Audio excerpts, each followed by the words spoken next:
À Retournac, c'est jour de marché. C'est le jour aussi où les peintres finissent la rénovation de la fresque du centre-ville.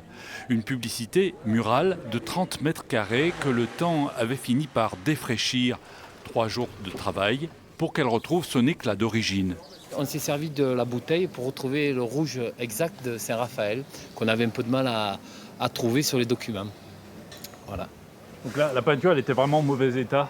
Non, elle était quand même relativement saine, elle était un peu défraîchie, elle était un peu écaillée, donc on a tout brossé afin de conserver quand même le tracé, hein, et on a refait exactement à l'identique. Nous voilà plongés dans une autre époque, celle où l'on buvait du quinquina à l'apéritif, comme ce Saint-Raphaël. Une époque qu'a voulu faire revivre une association locale avec le concours de la Fondation du patrimoine qui a financé en grande partie cette rénovation.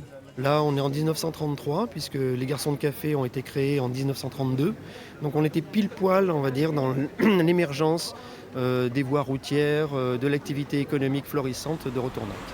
La publicité murale a débuté vers 1860 et a duré plus d'un siècle. De grandes campagnes nationales étaient menées par les afficheurs pour louer des dizaines de milliers de panneaux. Le sujet passionne cet ancien éditeur de cartes postales. Ce sont des œuvres graphiques importantes, puisque retrouver des peintures de cette taille qui avaient effectivement au départ une destination publicitaire, c'est devenu très rare. Elles ont été quand même réalisées au début du XXe siècle, voire dans certaines fin du XIXe siècle. Donc qu'est-ce qui nous reste encore à l'heure actuelle de cette époque présent comme ça? C'est les murs peints publicitaires.